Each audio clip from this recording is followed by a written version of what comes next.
आज से ये नवरात्रे शुरू हो रहे हैं, तो लोग घट स्थापना करेंगे, माँ के अलग अलग रूपों को इनवाइट करते हैं। सतगुरुदेव भगवान जी, कुछ लोग जो अगर मन में कोई कंफ्यूजन आए, क्या गुरुमुखों को नवरात्रि पूजा करनी चाहिए, सनातन की परंपराओं को निभाने के लिए आपकी मर्जी है, बेशक आप जरूर कर सकते हैं, कोई मना नहीं है।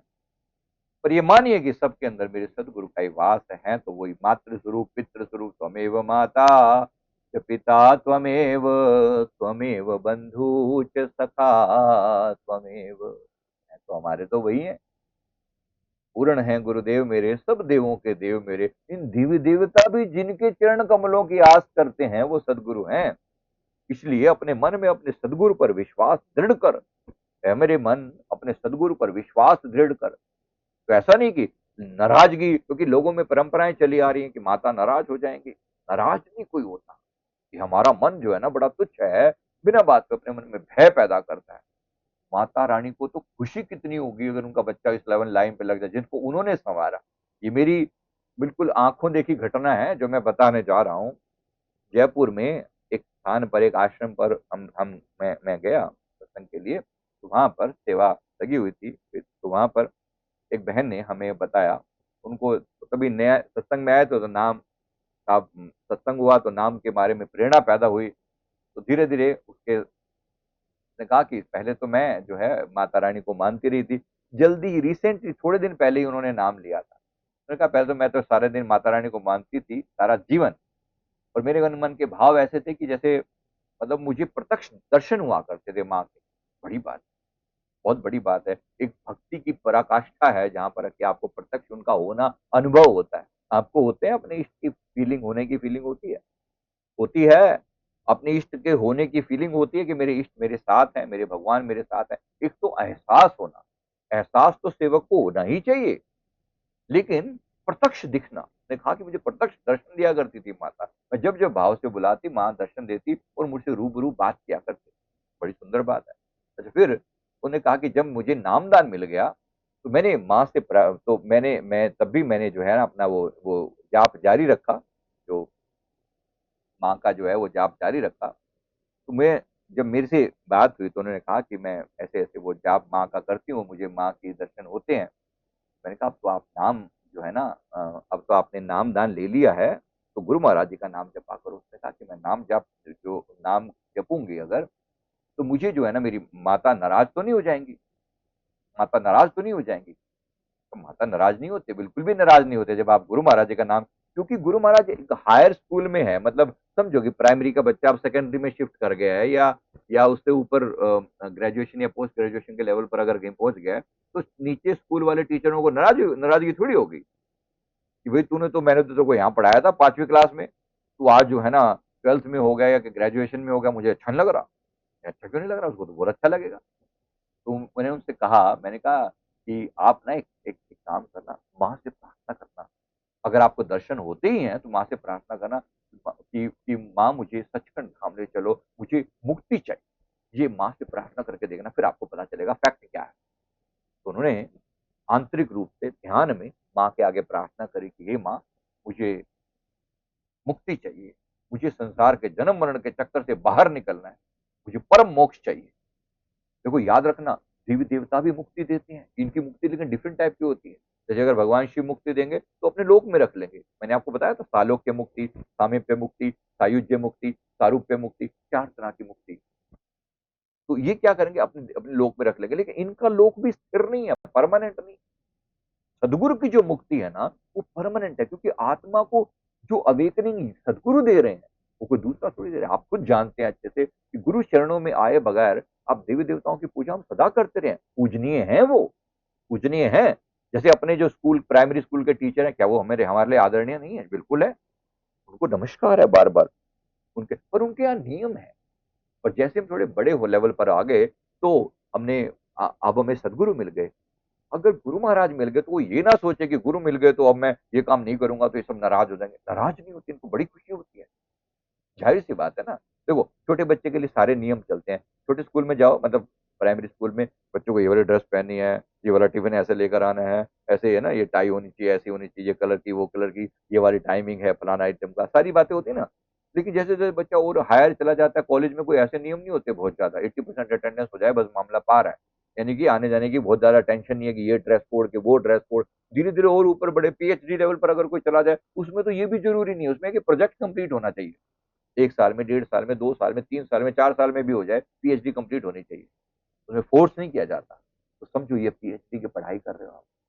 तो उसने जब माँ से प्रार्थना करी, माँ ने कहा मुक्ति, तुम्हें परम मुक्ति चाहिए?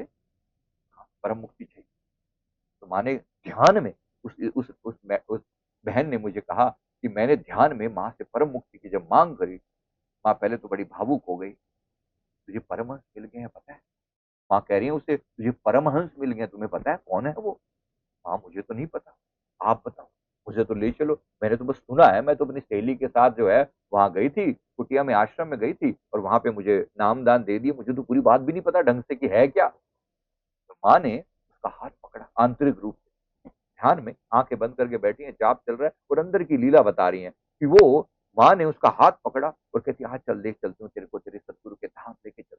चलिए कि अंतर के आकाश में, जो मैंने अभी आपको यात्रा के बारे में बताया कि अंतर हमारी यात्रा होती है, मस्तिष्क से ऊपर जाकर उल्टा कुआं है, उल्टे कुएं से ऊपर जाकर जिसका अंतिम छोर है, वहां से ऊपर जाकर ऊर्ध्व कमल, उसके ऊपर की यात्रा, उससे और ऊपर की यात्रा, जहां सभी लोग, यहाँ पर जो नीचे के लोग समाप्त हो जाते हैं, ऊपर के लोग समाप्त हो जाते हैं, स्वर्ग नरक ये सब लोग, ऋषि लोग, देव लोग, पितृ लोग, ये सब लोग पार हो जाते हैं। इस सबसे ऊपर ले जाने के, जहां तक सामर्थ्य है माँ का, सामर्थ्य है माँ का, वहां से भी लेकर ऊपर एक स्थान पर जाकर, जहां जो परम लोक आया, जहां पर सचखंड धाम आया, उसने कहा कि वहां पर मुझे ऐसा अनुभव हुआ कि जैसे वहां वो ये जो लोक है, बाकी सारे लोगों से परम दिव्य है, परम उत्तम है।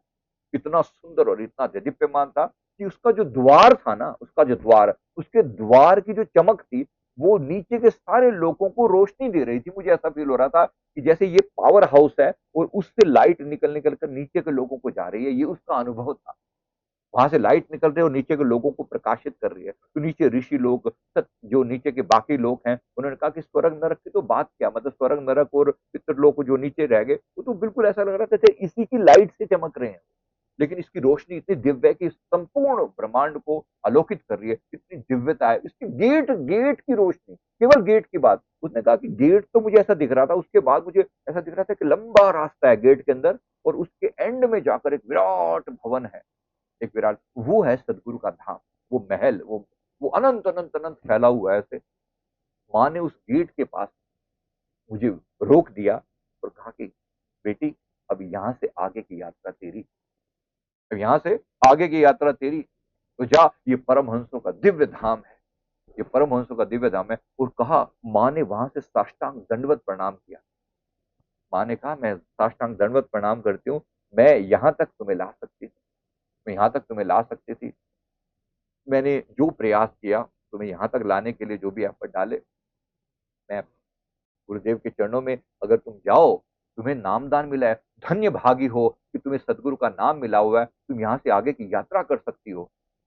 उन्होंने कहा कि हमारी एक लिमिट है, हम नहीं जा सकते, हम नहीं जा सकते, हमारी एक लिमिट है, संसार के साथ हमारे जो कर्तव्य बंधे हुए हैं, संसारी लोगों के साथ, हम उनको यहाँ तक लाने का प्रयास कर सकते हैं, लेकिन यहाँ से आगे की यात्रा गुरुमुखों के लिए संभव है। तो देवी देवताओं से भी ऊपर दर्जा बन जाता है हम इंसानों का जो गुरुमुख है। देवी देव गुरु महाराज जी ने स्वयं फरमाया था, गुरु महाराज स्वयं फरमाया कि देवी देवताओं से भी ऊपर हो जाता है दर्जा गुरुमुखों का एक समय का। लेकिन भक्ति सच्ची हो, भक्ति सच्ची हो, केवल ऊपरी ऊपरी बात नहीं। तो माँ ने कहा कि यहाँ से अब आगे की यात्रा तुम्हारी, जाओ और सदगुरु के धाम में जाकर उनके सामने दंडवत प्रणाम करके मेरी भी दंडवत कह देना, मेरी भी प्रार्थना कर देना, शुक्रिया कर देना, धन्यवाद कर देना कि उन्होंने मुझे सेवा का अवसर प्रदान किया।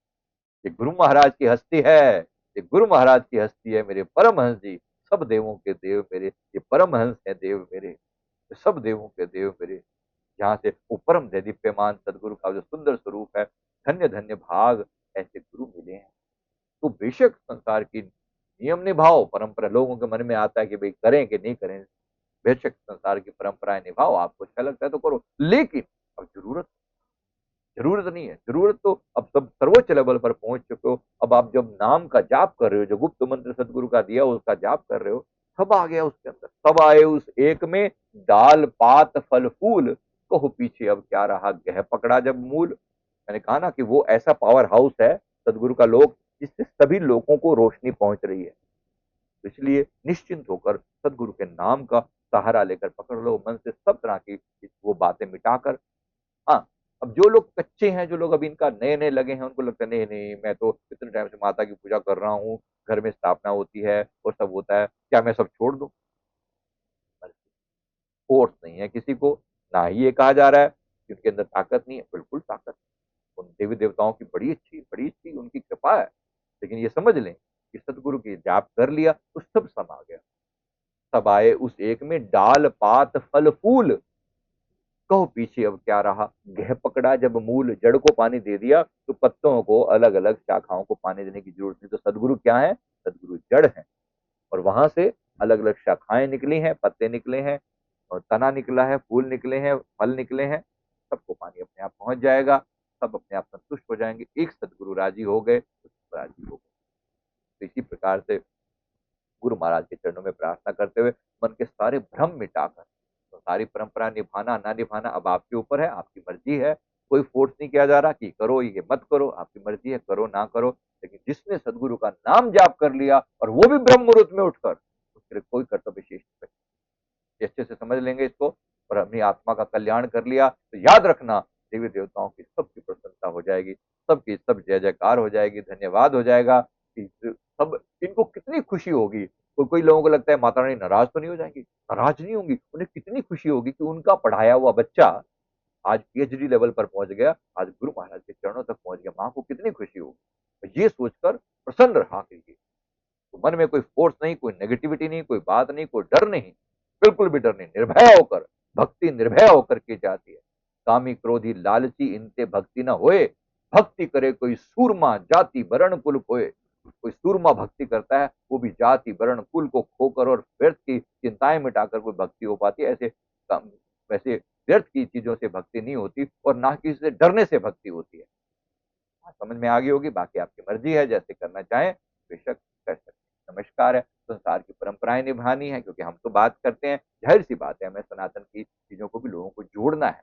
लोग बिखरे पड़े, गुरु महाराज सर्वोच्च हैं, बिल्कुल अब समझ में आ गई बात अच्छे से। लेकिन संसार की परंपराएं निभाने के लिए अगर हम कह देते हैं जय माता दी, बुराई नहीं है उसमें, कोई बुराई नहीं है। ये भी नहीं समझे कि हम कुछ गलत कर रहे हैं, नहीं, ऐसा भी नहीं। सनातन की जय जयकार है अपनी जगह पर, है ना। तो सभी देवियों को भी इस प्रकार से नमस्कार कर लिया करें। तो सही तरीका ये है, बीच का मार्ग ये है। बीच का मार्ग ये है कि पहले सदगुरु, उनकी पूजा कर ली, मन से आत्मा प्रसन्न हो गई, और फिर उसके बाद देवी देवताओं को भी नमस्कार कर लिया, तो जय जयकार है। सबसे पहले मेरी सदगुरु। बात समझ में आ गई होगी। थैंक यू वेरी मच, बहुत बहुत शुक्रिया। गुरुदेव की कृपा हम सब पर बनी रहे। तो बड़े प्यार से उस उत्सव को मनाएं। ये 9 दिन जो है पूरी जागृति के साथ, पूरे होश के साथ, पूरे आनंद के साथ। ये समझिए इस समय जो जो मातृशक्ति की ऊर्जा है वो प्रबल होती है, प्रचंड होती है। बहुत अच्छा है, बहुत उत्तम है। मातृशक्ति नाश करती है नकारात्मक चीजों का। तो धन्यवाद देना। और सभी माताएं, बहनें, बेटियां हमारी, उनको मैं विशेष रूप से निवेदन करता हूं कि अपनी आंतरिक शक्ति को जगाना, जगाना, पहचानना कि आपके अंदर भी माँ की वही दिव्य ऊर्जा मौजूद है। किसी उनकी उनकी जय जयकार है, लेकिन आपकी भी जय जयकार है। तो अपने अंदर की काम, क्रोध, लोभ, मोह, अहंकार इत्यादि छोटी चीजों को हटाकर अपने अंदर की दिव्य मातृशक्ति को जगाना। सभी मातृशक्ति को नमन है मेरा। कहना अपने आप से कि मेरे अंदर की दिव्यता जागृत हो रही है, मेरे अंदर की दिव्यता जागृत हो रही है। और प्रत्येक दिन, प्रत्येक नवरात्रि का प्रत्येक दिन मेरे अंदर और अधिक चैतन्य शक्ति को जगा रहा है, ताकत को जगा रहा है, और ऊर्जा बढ़ रही है। माता शैलपुत्री, अर्थात वो समय जब वो जब जब हमारी शरीर जो है वो पिंड रूप में होती है, तो शैल जैसी होती है, तो वो माता शैलपुत्री का दिन है। इसी तरह माता ब्रह्मचारिणी का दिन है, जब हम जो है, हम अपने जीवन में, वो समय होता है जब माता ब्रह्मचारिणी कौन, जब हम ब्रह्मचर्य धारण करके अपनी ऊर्जा को नीचे से ऊपर उठाते हैं। शैलपुत्री यानी अगर कहें तो मूलाधार चक्र की देवी, ब्रह्मचारिणी स्वाधिष्ठान चक्र की देवी। इसी तरह से माता चंद्रघंटा यानी मणिपुर चक्र की देवी, है ना। इसी तरह से माता कुष्मांडा, अन्य अन्य सभी देवियों का नमस्कार। तो सभी देवियों को इसी प्रकार से समझना बात को। अंतर की यात्रा है ये अंतर की यात्रा है। प्रत्येक चक्र पर मान लो एक देवियों को अलग अलग अलग विराजमान करते हुए हम यात्रा करेंगे, बड़ी सुंदर है। ये भी करना है तो करो, बड़े प्यार से करो, भाव से करो, अच्छे से करो। समझते हुए करो कि प्रत्येक देवी मेरे अंदर की शक्तियों को जागृत कर रही है। ये अपने अंदर सभी को अपने अंदर करना है। इसी प्रकार से जब तुम मेल्स के लिए, पुरुषों के लिए अपने घर की देवियों का सम्मान करें, उस माँ का सम्मान करें। तो यहाँ जो बैठी हुई है वो कौन है ना? घर पे जो बैठी हुई है वो कौन है? तो उनका भी नमस्कार है, लेकिन घर में जो बैठी माँ है पहले उनको नमस्कार करेंगे, वो देवी भी प्रसन्न होंगी और ये देवी भी प्रसन्न होंगी। इसी प्रकार से अपनी पत्नी, बेटी और बहन के रूप में सबको सम्मान दें, प्यार दें और अपने तरफ से जो बेस्ट हो सकता है वो करके अपनी आत्मा का कल्याण। Thank you very much. बहुत बहुत शुक्रिया। Thank you.